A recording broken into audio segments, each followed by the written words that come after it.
नमस्कार, आप देख रहे हैं बिस्तक। मैं हूं आपके साथ अर्णिमा द्विवेदी। देखिए, आधे दिन की ट्रेडिंग हो चुकी है। हफ्ते का पहला दिन है। आज बाजार के लिए काफी भारी साबित हो रहा है ये दिन। ब्लैक मंडे अगर से कहा जाए तो गलत नहीं होगा, लेकिन ब्लैक मंडे के साथ साथ आप ये भी मान के चलिए कि आज रेड मंडे भी कहना गलत नहीं होगा, क्योंकि लगभग सभी निवेशकों के पोर्टफोलियो इस समय लाल हो चुके हैं। शेयर बाजार पूरी तरीके से लाल है। सभी सेक्टर्स में गिरावट देखने को मिल रही है। बाजार में निवेशकों के लिए आज का दिन शायद भूलने लायक दिन है। लोगों को याद नहीं रखना होगा ऐसा दिन। कोविड के बाद इतनी बड़ी गिरावट शेयर बाजार के लिए, बड़ी गिरावट, और इसके साथ ही साथ बड़ी चिंता भी कि आप पोर्टफोलियो कैसे संभालें, निवेश करें, रुक जाएं, और अगर निवेश करना है तो कैसे करें। ये सब सवाल इस समय निवेशकों के मन में है, और इसीलिए आज हमारे साथ यहाँ पर मिथिल दोषी हैं आपके सभी कंफ्यूजन दूर करने के लिए। सर नमस्कार, बिस्तक पे बहुत स्वागत है आज आपका।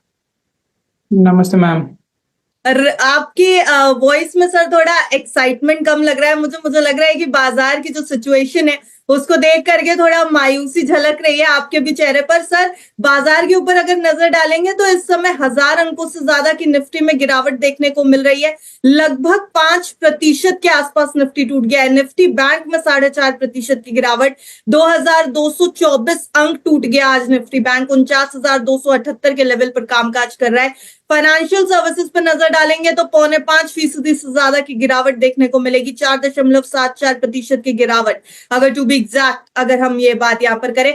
हर स्टॉक गिरा हुआ है। आज गेनर्स और लूजर्स की बात करने में भी थोड़ा कंफ्यूजन रहेगा, क्योंकि लगभग सभी स्टॉक्स में यहाँ गिरावट है। गेनर्स में बहुत ज्यादा नाम हमारे पास इस समय है नहीं मौजूद, और लूजर्स जो हैं उनकी गिरावट 4% से कम की तो मुझे लगता है नहीं होगी सर। और अगर आज के हम टॉप लूजर्स में देखेंगे तो सीमेंस जो है वो इस समय लगभग 44% ये स्टॉक टूट गया है। बुरी गिरावट, आज शेयर मार्केट के लिए एक बुरा दौर है। सर, डोनाल्ड ट्रंप को कितना दोष देंगे आज बाजार की इस हालत के लिए? देखिए, ऑफ कोर्स पूरा का पूरा श्रेय उनको ही जाता है इस चीज का। कहीं ना कहीं मोमेंटम जो टैरिफ लगे हुए हैं वो हिसाब से उनको ये सब रिपरकेशंस वहीं की वजह से आए हुए हैं। बट देखा जाए तो ओवरऑल अभी के लिए तो थोड़ा वेट एंड वॉच करने जैसा माहौल बनता है हमारे यहाँ से। इम्पोर्टेंट लेवल्स, बहुत अच्छे लेवल्स पे अभी देखा जाए तो इंडेक्स करेक्ट होने के बाद अभी के लिए करंटली बहुत इंपॉर्टेंट लेवल्स पे है। निफ्टी की बात करें तो ऑफकोर्स निफ्टी ने अपना इलेक्शन के दिन पे जो क्लोजिंग लो बनाया था वो लेवल्स के आसपास पे हैं, तो 21,800 के मेजर लेवल्स बनते हैं अभी के लिए। ऑफकोर्स कॉज ऑफ कंसर्न है कि एक दिन के अंदर 4.5% की फॉल बहुत खराब है, और ये कंसर्निंग मैटर्स है, क्योंकि पोर्टफोलियो आपने बराबर कहा कि हर एक जन का ऑन द रेड साइड है, रेड डे आज के दिन के लिए। बट ऐसे डेज के दिन ही पैनिक बॉटम्स भी बनते हैं। हमें सिर्फ टाइम देखना है कि वेट एंड वॉच करके थोड़ा है ना हेस्टी डिसीजन लेना है एग्जिट करने में, ना हेस्टी डिसीजन लेना है बाय करने में।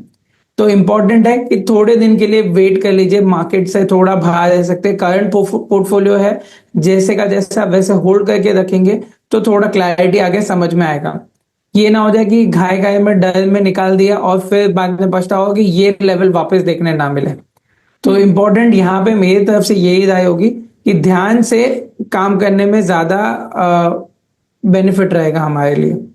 जी सर, इंपॉर्टेंट लेवल्स क्या होंगे इस बार निफ्टी और बैंक निफ्टी के लिए? क्या आउटलुक नजर आ रहा है इस समय? देखिए, जैसे मैंने बताया निफ्टी के लिए आज के लिए 21,800 का इमीडिएट सपोर्ट है, वो इंपॉर्टेंट है क्लोजिंग के लिए। क्लोजिंग अगर उसके ऊपर भी आती है तो फोकस हमें यही रखना है कि आगे के दिन पे कि ये लेवल्स ना टूटे। एक पॉजिटिव डाइवर्जेंस है, बट जब तक वो पैन आउट होके बन नहीं जाती तब तक के लिए हम उसे कंसिडर नहीं करते। चार्ट पे हर एक जन को दिखाई देगा जो चार्टिंग देखते रहते हैं, तो इसलिए प्रीएम्प्ट नहीं करना है हमें ध्यान रखना है कि जब तक फॉर्मेशन कंप्लीट ना हो तब तक के लिए वेट एंड वॉच पे रखा जाए। बैंक निफ्टी ऑफकोर्स एक अच्छे खासे रैली और आउट परफॉर्मेंस के बाद आज के दिन पे उसने अपना रेक्टेंगल फॉर्मेशन और 200 डे मूविंग एवरेज को तोड़ा हुआ है। थोड़ा प्रॉफिट बुकिंग वहां पे भी देखने मिली है। फ्राइडे के दिन पे जो बैंक्स ने मार्केट को बचा के रखा था, आज के दिन पे वो बैंक निफ्टी नहीं बचा पाया है। इमीडिएट लेवल पे 48,500 का मेजर सपोर्ट है, और उसके नीचे आता है अप्रोक्सीमेट 47,800 के लेवल्स। तो ये दो बैंक निफ्टी के लिए मेजर लेवल्स रहेंगे अभी के लिए, जो हमें ध्यान पे रखने चाहिए। जी सर क्या करें, अभी रिसेशन से डरने की जरूरत है क्या? क्योंकि बड़े बड़े ब्रोकरेजेस और ग्लोबल इंस्टीट्यूशंस ये बात बोल रहे हैं कि दुनिया भर के बाजार अब मंदी की तरफ बढ़ रहे हैं। अमेरिकन मार्केट जो है वो तो पूरी तरीके से मंदी की गिरफ्त में है। जेपी मॉर्गन जैसे ग्लोबल ब्रोकरेज ने मंदी की जो भविष्यवाणी है, जो संभावना है, उसको 60% कर दिया है। इसके अलावा गोल्डमैन सैक्स और यूबीएस जैसे ग्लोबल ब्रोकरेजेस, ग्लोबल इंस्टीट्यूशंस भी मंदी की संभावना बढ़ाते नजर आ रहे हैं। क्या करना चाहिए? मंदी से डरने की जरूरत है? इस समय रिसेशन आ रहा है, ऐसा एक्सपेक्ट करके चले? देखिए, जो हिसाब से अभी के लिए रिपोर्टेशन ट्रेड टैरिफ के होते हैं उसको साइड में अगर रखे तो अभी के लिए इंडिया के लिए वैसा कुछ नहीं है। ऑफ कोर्स ग्लोबल लेवल पे प्रेशर आता है तो वो प्रेशर्स हमारे यहाँ पे भी आते हुए दिखेंगे और वो इफेक्ट हमारे यहाँ पे भी होगी। सो ऑफ कोर्स इसलिए मैंने बताया कि ना बाइंग में ना एग्जिट में कुछ खुद काम के हमें नहीं करना है, हमें वेट एंड वॉच थोड़ा करना है। जैसे जैसे लेवल्स आते जाएंगे या फिर ऊपर की तरफ या फिर नीचे की तरफ, वैसे स्ट्रैटेजिकली प्ले करना ज्यादा बेहतर रहेगा। जी सर, लेकिन आज का बाजार देख करके थोड़ी सी चिंता बढ़ गई है निवेशकों के। अगर अभी तक का डेटा देखें तो लगभग 20 लाख करोड़ रुपए का मार्केट कैप बाजार से साफ हो चुका है। एशियाई बाजार 12% तक टूटते हुए दिखाई दे रहे हैं। निफ्टी 50 के सभी स्टॉक्स इस समय गिरे हुए हैं। इस समय क्या स्ट्रैटेजी लेकर के चलें? किस तरीके से अपने पोर्टफोलियो को संभालें? निवेशकों को क्या स्ट्रैटेजी लेकर चलना चाहिए, या फिर अभी बाजार से पूरी तरीके से दूरी बना लें? देखिए, जैसे मैं वही बोल रहा हूँ कि हमें थोड़े टाइम के लिए पॉज लेना इंपॉर्टेंट है। जो पोर्टफोलियो हाथ में है उनको होल्ड करना है, ना पैनिक में एग्जिट होना है, ना ये देखना है कि नहीं चलो अच्छे लेवल्स पे स्टॉक्स आ गए तो बाइंग एक साथ सब पंच इन कर देते हैं। ये शायद से वन ऑफ द ट्रेमर्स हो सकते हैं। फॉल ऑफ सेलिंग आती है कि नहीं वो हमें देखनी है। फ्राइडे के इंडिकेशन से तो हमें पता ही था कहीं ना कहीं बाजार नीचे खुलेगा आज के दिन। ऑफ कोर्स एक्सपेक्टेशंस इतनी बड़ी नहीं थी कि रिपोर्टेशन साथ ही साथ में आए, इंक्लूडिंग जहां पे ट्रंप ने ये भी अनाउंस किया शायद से फार्मा में भी हमें टैरिफ्स आते हुए दिख रहे हैं। तो ये रिपोर्टेशन वहां पे है। आगे के डेटा ऑफ कोर्स अभी हमारे यहाँ से भी बाकी है कि हम इस ट्रेड टैरिफ को कैसे आगे कंक्लूड करते हैं, कहाँ पे नेगोशिएशंस होती है हमारे यहाँ से भी, और दूसरे कंट्रीज भी कैसे इफेक्ट करते हैं। जैसे चाइना ने अपना टैरिफ रेट भी बढ़ा दिया तो वैसे दूसरी कंट्रीज क्या फॉलो अप मूव्स लेती है। तो ये दो चीज हमें ध्यान में रखनी है। बाकी के स्टॉक स्पेसिफिक वाइज हमें ये भी ध्यान में रखना है कि कितना बिजनेस हर कंपनी का इनपुट इन यूएस के कंपैरिजन में हमारी इनकम कितनी है। जो अफेक्टिंग सेक्टर्स होंगे वो ऑफकोर्स ज्यादातर रहेगा, पर नॉन अफेक्टिंग सेक्टर्स भी कहीं ना कहीं होंगे थोड़े, तो वो हमें वो साइड पे फोकस रखने की थोड़ी ध्यान में रख सकते हैं हम। जी सर, ये टैरिफ तो बहुत बड़ा ट्रिगर है ही इस समय शेयर बाजार के लिए, लेकिन फेड रेट कट करेगा या नहीं ये भी एक बड़ा ट्रिगर माना जा रहा है। हालांकि एक्सपेक्टेशंस इस पर भी अब होने लगी हैं, कयास लगाए जाने लगे हैं कि फेड में रेट कट होगा या नहीं होगा। और दूसरी तरफ आरबीआई की एमपीसी पॉलिसी भी इंडियन शेयर मार्केट के लिए एक बड़ा ट्रिगर माना जा रहा है। सर, और भी कुछ ऐसी चीजें हैं क्या जो अभी ध्यान में रखनी है बाजार को लेकर के? अर्निंग सीजन, आरबीआई की पॉलिसी, ये सब भी अभी अफेक्ट करेगा बाजार को इतनी बड़ी गिरावट के बाद? देखिए, थोड़ा ना थोड़ा इफेक्ट हो सकता है। अभी यहाँ पे जो रिजल्ट्स के अगर हम ध्यान पे रखें तो रिजल्ट जिनके बिल्कुल ही खराब आएंगे वो और बीटन डाउन हो सकते हैं। जिनके थोड़े का खराब आए शायद से वो ऑलरेडी रीआइट्रेट हो चुके। तो हाई वैल्यू के जो पीई के स्टॉक्स है वहां पे ऑफकोर्स करेक्शन आता हुआ बन सकता है। जहां पे ऑलरेडी एडजस्टमेंट हो चुके हैं वहां पे अपॉर्चुनिटीज भी बनेगी। साथ ही साथ जैसे आपने बताया कि फेड का रेट कट ऑफकोर्स यहाँ पे दो स्टैंड ऑलरेडी है, जहां पे 40% बोल रहे हैं कि रेट कट होना चाहिए, 60% बोल रहे हैं कि रेट कट नहीं होना चाहिए। ये दो इंपॉर्टेंट डेटा अभी के लिए हमारे लिए, और इवन हमारे आरबीआई की डेटा भी है जो ये स्टिपुलस पे है कि शायद से जो जो तरीके से सबके आउट इनपुट्स आए वो हिसाब से है कि शायद से हम ये बार रेट कट ना करें, एक बार इंडिया भी शायद से एक बार हॉल्ट और वेट एंड वॉच पे चला जाए। तो ये इनकमिंग डेटा रेगुलर रहेंगे तो कहीं ना कहीं हमें ये देखना है कि इसमें अपॉर्चुनिटीज कहाँ पे बिल्टअप होगी। जी सर, कुछ स्टॉक्स हैं क्या आज रडार पर, या मार्केट वॉलेटिलिटी के बीच में किधर देखें, किधर नजर लगाएं? देखिए, रेडार पे अभी के लिए हमारे पास कहीं पे भी नहीं। हमने हमारे सारे क्लाइंट्स को भी यही रिकमेंड किया हुआ है कि थोड़े दिन के लिए वेट एंड वॉच किया जाए। पैनिक नहीं किया जाए, ये ज्यादा हमने एम्फेसिस किया हुआ है कि पैनिक नहीं करना है। हमें ये ध्यान में रखना है कि स्टॉक्स आज हर एक स्टॉक, जैसे आपने बताया कि मिनिमम 4 to 5% के लेवल्स पे बीट एंड डाउन हुए, तो ये लेवल्स पे ना एवरेजिंग बनता है अभी के लिए, क्योंकि क्लैरिटी नहीं आई हुई। सेकेंड डे ऑफ फॉल है जहां पे थोड़ी इंपल्सिव फॉल ज्यादा स्ट्रांग हो गई है, तो इंपॉर्टेंट है ये पुल बैक पे सेलिंग आती है कि नहीं। सेकेंडरी, हमें जो स्टॉक्स हमारे पोर्टफोलियो में उनको एवरेज ये लेवल पे नहीं करना है, हमें वेट एंड वॉच करना है जहां तक एक कंसोलिडेशन फेज जैसा मूवमेंट नहीं आता तब तक। थर्डली, ऑफकोर्स अपकमिंग डेटाज है, तो थोड़ा एक वीक तक के लिए हम देखेंगे वो डेटाज कैसे पैन आउट होते हैं। फ्राइडे के दिन पे 2 मेजर डेटा है, तो हमें वो देखना है कि वो दोनों होने के बाद क्या इफेक्ट आता है। तो थोड़ा वेट एंड वॉच किया जाए मार्केट को। अगर कंटिन्यूस देख रहे हो तो उसको 1-2 घंटे में देखा करो थोड़ा, तो स्ट्रेस थोड़ा कम हो सकता है। बाकी ये टाइम पे ये अच्छी अपॉर्चुनिटीज भी बन सकती है अगर कुछ टर्न अराउंड आता है स्टॉक्स के लिए या फिर कंपनीज के लिए, तो थोड़ा वेट एंड वॉच किया जाए, मेरी तरफ से वो राय होगी। जी, तो फिलहाल अभी स्ट्रैटेजी सिर्फ और सिर्फ वेट करने की होनी चाहिए। अभी बाजार को देखिए, समझिए, मूड माहौल को समझने की कोशिश करिए, और पैनिक करके ना तो तेजी से पैसा निकालें, ना ही तेजी से पैसा निवेश कर दें कि लगातार दिख रहा है कि गिरावट आ गई है तो बाय ऑन डिप्स वाली रणनीति एकदम मत अपनाइएगा। अभी फिलहाल वेट एंड वॉच की स्ट्रैटेजी रखें। फिलहाल मित्तल दोषी की राय यही है। लेकिन सर, आज कुछ स्टॉक्स डिस्कस अगर करेंगे तो हालांकि है तो हमारे पास सिर्फ गिरावट वाले स्टॉक्स, आज बढ़त बहुत ज्यादा कहीं दिखने को मिल ही नहीं रही है। सीमेंस से स्टार्ट करना चाहूंगी सर, बड़ी गिरावट हुई है। हालांकि आज जो है सीमेंस के लिए दिन भी बहुत इंपॉर्टेंट है, लेकिन गिरावट इस समय लग रही है अच्छी खासी, 43.9% की गिरावट सीमेंस में देखने को मिल रही है। आज जब खुला था ये स्टॉक तो 2571 के भाव पर खुला था, और वहां से जब तेजी से शार्प स्टीप फ्लो आया तो नीचे चला गया 48% से। उसके प्रीवियस क्लोज यानी कि 4,939 अंकों के क्लोज से 48% नीचे गिरावट के साथ आज स्टॉक ने शुरुआत की थी कारोबार की।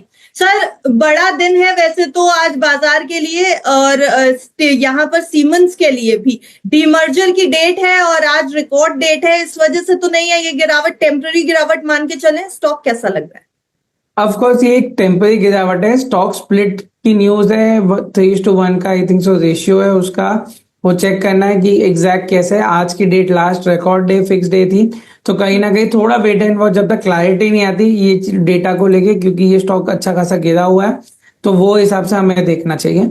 बाकी दूसरे स्टॉक्स पे हम देख सकते हैं, क्योंकि इस पे अभी तक हमें भी क्लैरिटी नहीं आई हो कि बिफोर स्प्लिट के दिन पे एक्स डेट पे ही ये स्टॉक स्प्लिट हो चुका है, तो वो आई थिंक सो आज इफेक्टिव सुबह से ही गिना जाएगा कि नहीं, वो थोड़ा क्लैरिटी लेना हमें भी बाकी। जी सर, दूसरों स्टॉक पे अगर नजर डालेंगे तो आज बाजार की इस गिरावट के बीच में बड़ा झटका रिलायंस को लग गया है। रिलायंस के स्टॉक में अच्छी खासी गिरावट है, अपने 52 वीक लो पर आ गया है रिलायंस का स्टॉक इस समय। रिलायंस में निवेशकों को अभी क्या करना चाहिए? देखिए, रिलायंस पे मेजर सपोर्ट जो आता है वो 1100 के लेवल्स पे है, हमें वो लेवल्स पे ध्यान रखना है। आज के लिए देखा जाए तो डे लो से ऑफकोर्स थोड़ा ऊपर आ चुका है ऑलरेडी स्टॉक, बट हमें ये देखना है कि वो लेवल्स के आसपास पे आता है तो क्या इफेक्ट होता है। साथ ही साथ ऑफकोर्स क्रूड ऑयल की वजह से भी थोड़ी इफेक्टिवनेस है, तो हमें वो भी देखनी है कि ये इफेक्टिवनेस कितनी आगे रहती है कि नहीं। वेनेजुएला के ऊपर ऑफकोर्स उन्होंने अपडेट दे दिया है कि वो वेनेजुएला के यहाँ से अब नहीं लेंगे क्रूड ऑयल, और आगे के लिए बाकी सब वो यूएस के साथ कारोबार करेंगे, तो ये इफेक्ट कहीं ना कहीं वो चीज उनके साथ हुई है। बाकी एज ग्लोबल मेल्टडाउन, ग्लोबल तरीके से प्रेशर हर एक स्टॉक पे है, तो रिलायंस पे कंटिन्यूड प्रेशर उसकी वजह से भी है। जी सर, रिलायंस के ऊपर तो अभी प्रेशर है क्योंकि वेनेजुएला से तेल लेने के लिए मना कर दिया, और टाटा मोटर्स पे प्रेशर है क्योंकि जेएलआर ने कह दिया हम अमेरिका भेजेंगे ही नहीं अपनी कारें। तो फिलहाल अमेरिका तो सेंटर ऑफ अट्रैक्शन बन गया है आज भारतीय बाजार में स्टॉक्स के बुरी तरह गिरने का। टाटा मोटर्स कैसा लग रहा है सर स्टॉक? अभी टाटा मोटर्स पे प्रेशर नजर आ रहा है इस समय क्योंकि स्टॉक टूट रहा है, और मैं खबर भी बता देती हूँ तब तक अपने दर्शकों को कि जो जेएलआर टाटा मोटर्स के साथ यहाँ पर अटैच्ड है उसने अनाउंस कर दिया है कि वो अब अमेरिका में अपनी कारें नहीं बेचेगी। तो फिलहाल अमेरिका का बाजार जो था वो जैगुआर लैंड रोवर के लिए बड़ा बाजार था, जेएलआर के लिए बड़ा बाजार था, और टाटा मोटर्स के स्टॉक पर इसका असर देखने को मिल रहा है आज। कैसा लग रहा है सर, स्टॉक सिर्फ यही खबर की वजह से क्या स्टॉक में गिरावट है, बाजार की गिरावट पे गिरावट है, या टेक्निकल्स कुछ और दिखा रहे हैं? नहीं, देखिए आज लास्ट 2 दिन में जो भी गिरावटें आई है वो स्टॉक से ज्यादा टैरिफ मूवमेंट की वजह से हुई है कहीं ना कहीं। आपने एक जो अपडेट दी वो बहुत अच्छी अपडेट है कि जहां पे जेएलआई ने जो डिसीजन लिया था ये इफेक्टिव साथ ही साथ में इन हैंड चला हुआ है।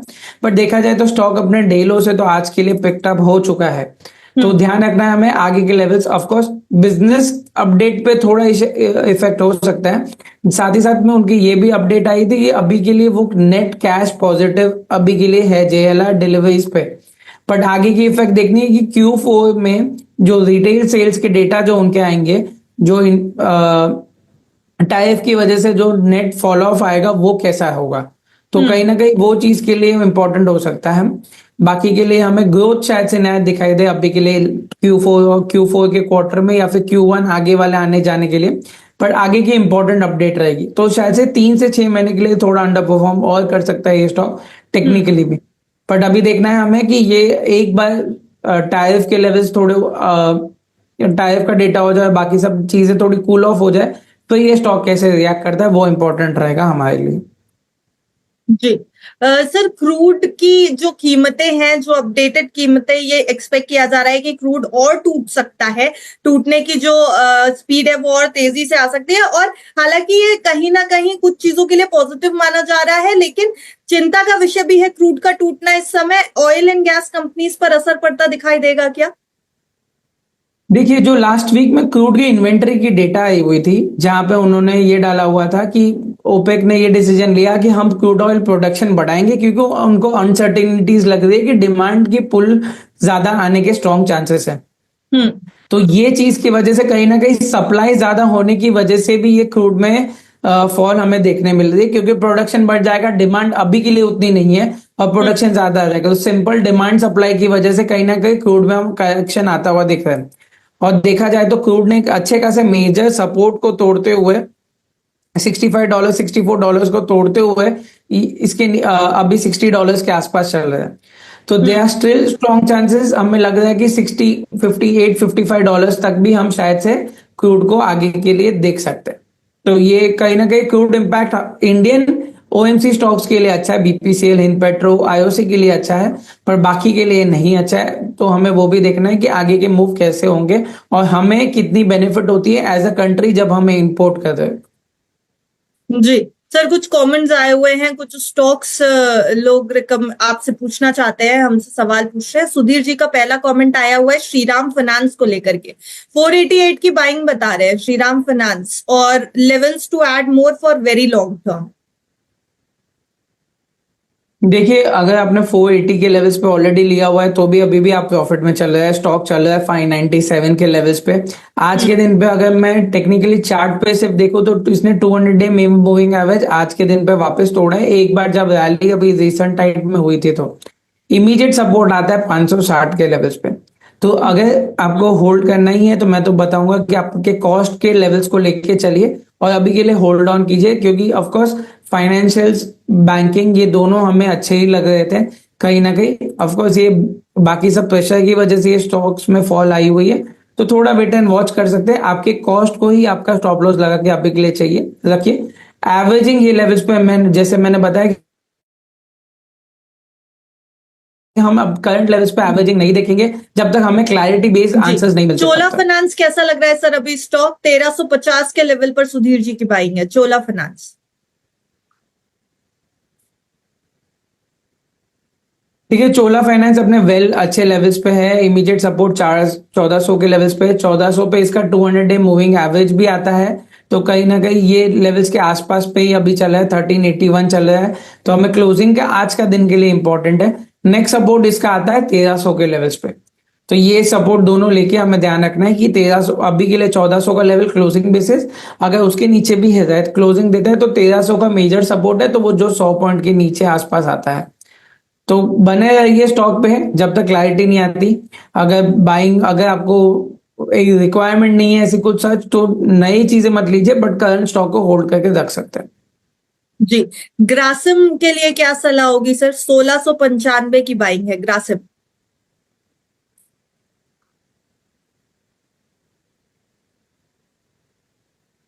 देखिए ओवरऑल देखा जाए तो सीमेंट में एक पिकअप मूव आ गया था लास्ट वीक के पूरे सेशंस में। आज के दिन पे एक अच्छा खासा थोड़ा प्रॉफिट बुकिंग सिनेरियो दिख रहा है। बाकी स्टॉक जैसे कि था, ये भी 5% डाउन पे है। इमीडिएट सपोर्ट में इसका रीसेंट जो लो बना था उसको लेके चलूंगा। तो रीसेंट लो जो बना था वो अप्रोक्सीमेट आता है 2280 के लेवल के आसपास। तो 2280 का मेजर सपोर्ट है, थोड़ा बड़ा सपोर्ट दे रहा हूँ, क्योंकि अभी के मोमेंट के हिसाब से, जो हिसाब से विक्स की मूवमेंट है, वो हिसाब से हम वेट एंड थोड़े बड़े लेवल्स लेके ही चलेंगे ऐसा हर एक स्टॉक्स में। जी, शमी जोशी जी आपसे पूछ रही हैं ओसवाल सीड्स, डेटा पैटर्न और पीएनबी हाउसिंग के बारे में। ओसवाल सीड्स से स्टार्ट करेंगे सर, कैसा लग रहा है स्टॉक, क्या कुछ करना चाहिए? देखिए ये ज्यादातर हमारे रेडार लिस्ट में स्टॉक नहीं है, बट ऑलरेडी अगर चार्ट के हिसाब से देखा जाए तो ये अपने लिस्टिंग के बाद से continuous lower top lower bottom के पैटर्न में नीचे गिरता जा रहा है। अभी रिसेंट में इसने एक आई थिंक सो 11.5 रुपए का लो बना के वहां से थोड़ा पिकअप हुआ है 13 रुपए के आसपास पे। आज के दिन पे 6.5% पॉजिटिव पे है। अभी देखना है कि ये इमीडिएट लेवल के जो लोज है वो सस्टेन करता है कि नहीं। अब ऊपर पे 15.5 रुपए का रेजिस्टेंस है, अगर वो निकाल लेता है तो थोड़ी अपसाइड देखने में मिल सकती है। मेरे यहाँ से कोई रिकमेंडेशंस नहीं होगी, क्योंकि ये स्टॉक ज्यादातर मेरे वॉच लिस्ट में नहीं है। जी, डेटा पैटर्न को लेकर के क्या सजेशन होंगे सर? डेटा पैटर्न कैसा स्टॉक लग रहा है अभी? ठीक है, डेटा पैटर्न की ओवरऑल आज की मूवमेंट देखी जाए तो ऑफकोर्स वो स्टॉक ने ऑलरेडी अच्छा खासा करेक्ट पहले ही मूव में कर दिया था। आज के दिन पे उसने अपने रीसेंट लो से मूवमेंट सपोर्ट लेके थोड़ा क्लोजिंग हायर साइड पे दे रहा है, पर तो भी 5.5% नीचे पे है।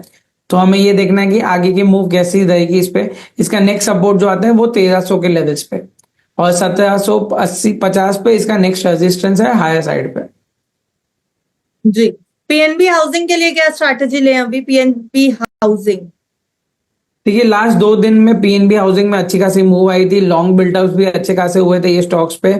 आज भी देखा जाए तो कुछ ज्यादा नीचे नहीं है ये स्टॉक कंपैरेटिव, अगर अपने जो कंजंक्शन फॉर्मेशन में था उसके अंदर ही है। एक राउंडिंग पैटर्न बनती हुई है दिख रही थी, जिसकी नेकलाइन आती थी 970 रुपए पे। अगर उसके ऊपर निकलता है तो पॉजिटिव रहेगा। इमीडिएट सपोर्ट रहेगा इसका 840 रुपए पे। जी, रवि कोलिया जी का कमेंट आया है सर, गैब्रियल इंडिया को लेकर के पूछ रहे हैं ऐड कर सकते हैं अभी क्या?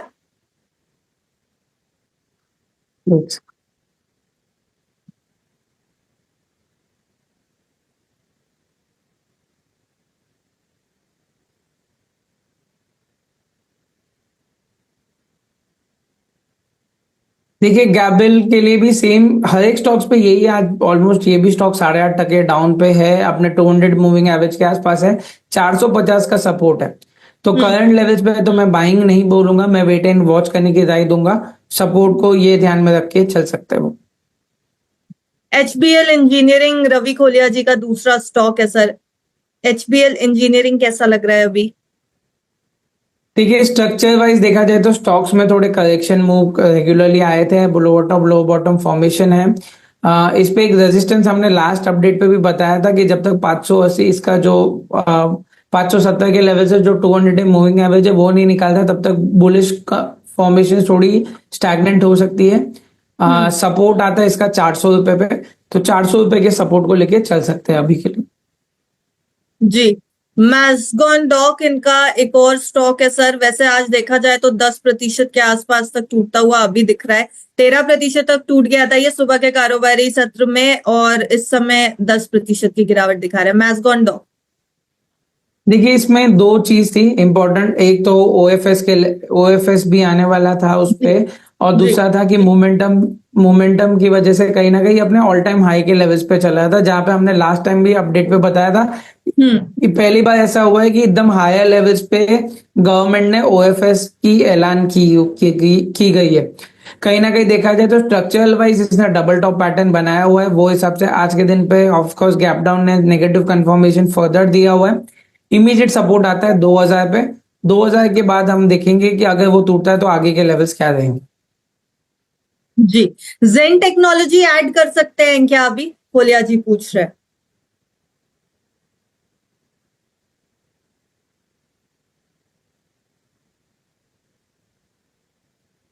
जेनटेक, जी,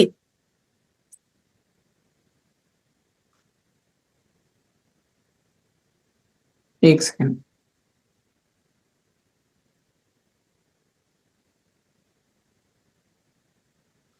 जेनटेक के लिए अभी के लिए मेरे यहाँ से फ्रेश बाइंग की तो अवॉइड है व्यूज। हाँ, हम वेट एंड वॉच करेंगे जब तक ये 1600 रुपए के ऊपर नहीं निकलता तब तक। जी, तो अभी फ्रेश बाइंग अवॉइड करने की सलाह है यहाँ पर। फैजान जी का एक कमेंट लास्ट ले लेते हैं सर, उसके बाद उस क्लोजिंग की तरफ लेकर के चलेंगे। त्रिवेणी इंजीनियरिंग के ऊपर आपसे सलाह चाहते हैं। त्रिवेणी इंजीनियरिंग में इमीडिएट सपोर्ट और रेजिस्टेंस भी जानना चाहते हैं। देखिए, त्रिवेणी इंजीनियरिंग ने मेजर जो सपोर्ट था अब भी आज के दिन पे थोड़ा ब्रेक करके वापस ऊपर आ गया है। 340 का लेवल था, अभी 355 चल रहा है, तो आज का क्लोजिंग इंपॉर्टेंट रहेगा पहले पहले के लिए।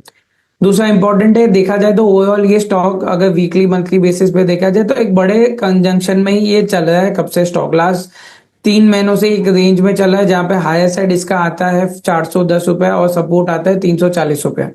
तो हमें ये देखना है कि ये रेंज के अंदर बनता है कि नहीं। अगर रेंज टूटती है तो ये एक नेगेटिव कंफर्मेशन हो सकती है स्टॉक के लिए। तो नेक्स्ट सपोर्ट इसका आएगा 300 के तरफ। तो एक बार के लिए अगर पोजीशन होल्ड होगी तो बुक एग्जिट करके निकल सकते हैं। 300 के लेवल्स पर वापस एक बार देखा जा सकता है। जी, त्रिवेणी टर्बाइन कैसा लग रहा है सर स्टॉक अभी। त्रिवेणी टर्बाइंस भी देखा जाए तो स्ट्रक्चरल वाइज थोड़ा वीक है। आज गैप डाउन वापस, इसमें भी 6.5% की फॉल देखने मिल रही है हमें।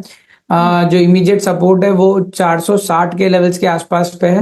वो देखते हैं, वो लेवल्स पे अगर कुछ घूमता है तो बाद में देखा जा सकता है ये स्टॉक। अभी के लिए तो स्ट्रक्चरल वाइज तो थोड़ा वीक ही दिख रहा है यहाँ पे।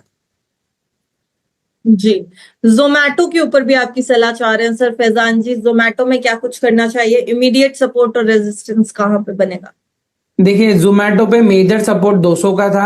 आज के दिन पे एक ओपनिंग पे ही नीचे 194 का लो बना के वापस ऊपर आया हुआ है।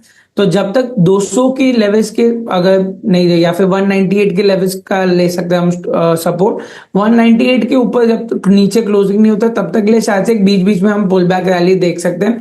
पर हायर साइड पे हम देख रहे हैं कि सेलिंग प्रेशर आता है 220, 230, 240। ये तीनों लेवल्स है जहां पे हमने अच्छी खासी वॉल्यूम सेलिंग देखी हुई है लास्ट 2-3 महीनों से।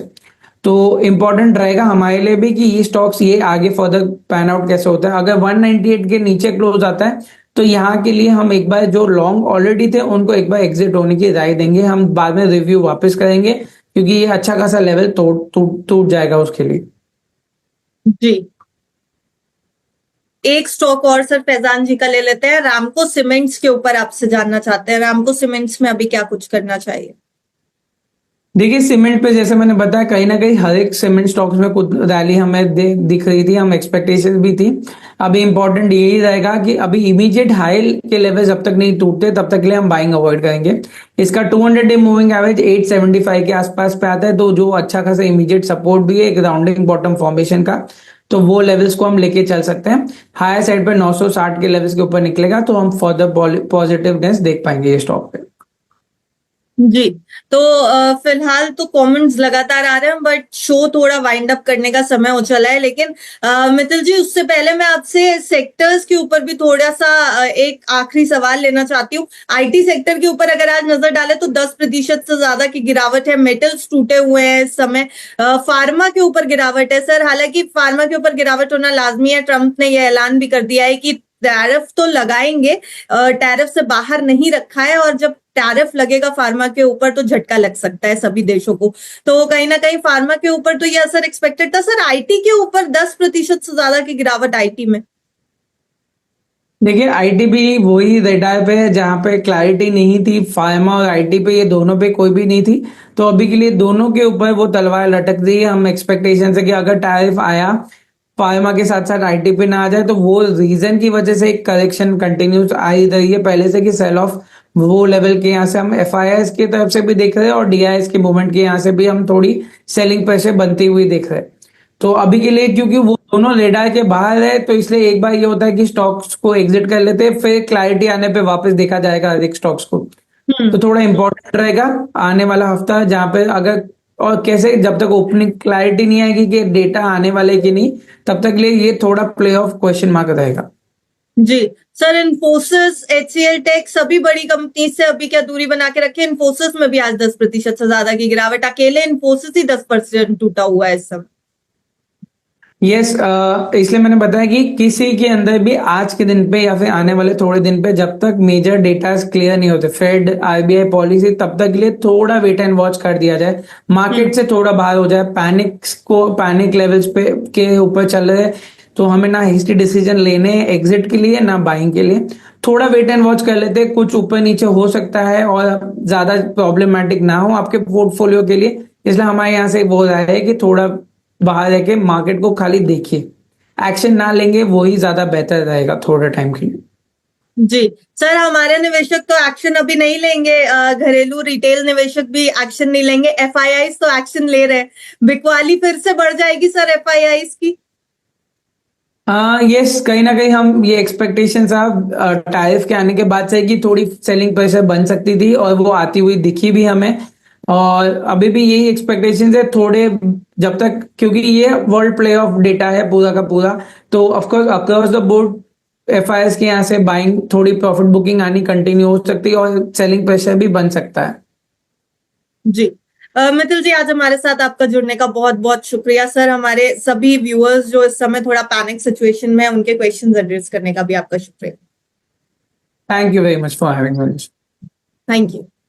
तो जितनी देर हमने मित्तल जी से बातचीत की है, उतनी देर में क्या कुछ हुआ है बाजार में एक नजर उसके ऊपर डाल लेते हैं। देखिए, गिरावट तो बढ़ गई है, गिरावट लगभग 1000 अंकों की थी। हालांकि इस समय भी निफ्टी जो है लगभग 1000 अंक की ही गिरावट दिखा रहा है, लेकिन बैंक निफ्टी जो है वो थोड़ा मुश्किल में नजर आ रहा है। 49,555 पे इस समय कारोबार कर रहा है बैंक निफ्टी। बाजार आज बुरी तरीके से टूटता हुआ दिखाई दे रहा है। निवेशकों के मन में जो चिंता थी, जो कंफ्यूजन थी टैरिफ को लेकर के, उसका असर इस समय ग्लोबल ही नहीं, भारतीय शेयर बाजार पर भी देखने को मिल रहा है। अब यहां से किस तरीके से ट्रेड करता है बाजार, आज क्लोजिंग किस लेवल पर होती है, यह देखना अहम होगा, क्योंकि हफ्ते का पहला कारोबारी सत्र है, पहला